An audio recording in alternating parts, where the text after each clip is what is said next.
వారి యొక్క అవసరాలకి పోరాటాలు తప్పదు. మేము కూడా ఒకప్పుడు ఇలాంటివి చేసే ఇక్కడికి వచ్చాం. తప్పకుండా మీ అన్ని కోరికలను ప్రభుత్వం తీర్చేందుకు ప్రయత్నం చేస్తుందని ఆశిస్తున్నాను. ఎందుకంటే ప్రభుత్వానికి కూడా ఆల్రెడీ దీనిపైన ఒక నివేదిక వెళ్ళింది. మినిస్టర్ గారు, CDMA గారు అంతా ఈరోజు నిన్న సాయంకాలానికే ఢిల్లీ నుంచి రావడం జరిగింది. సో ఈరోజు రేపటి లోపల కన్క్లూజన్ వస్తుందని అందరం ఆశిస్తున్నాం.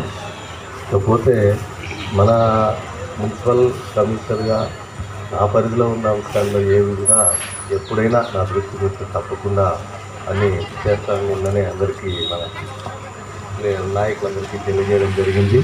అదేవిధంగా ఎవరైతే మనకు కరోనా సందర్భంలో మనం తీసుకున్నటువంటి దాదాపు 95 మంది కార్మికులకు సంబంధించి వారికి క్యాజువల్ లీవ్ కూడా లేదు సార్. మేము మిగతా వాళ్ళతో పాటు కష్టపడి పనిచేస్తున్నాం.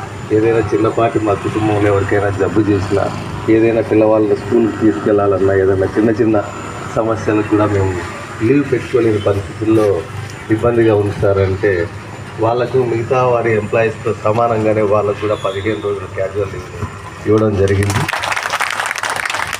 అదేవిధంగా వారు ఇంకా మరికొన్ని ఇష్యూస్ కూడా నా దృష్టికి తీసుకురావడం జరిగింది.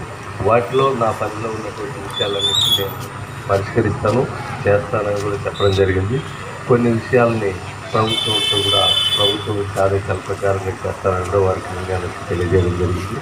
కాబట్టి ఎప్పుడు కూడా ఇక్కడ ఉన్నటువంటి మిగతా ఆయిల్ తర్వాత ఇతరత్ర కార్యక్రమాలు ఏవైతే అందరికీ ఇస్తున్నామో అందరికీ సమానంగా ఆ ఏర్పాట్లు కూడా చేయమని కూడా నేను సంబంధిత అధికారులను శానిటేషన్ వాళ్ళని కూడా తెలియజేయడం జరిగింది.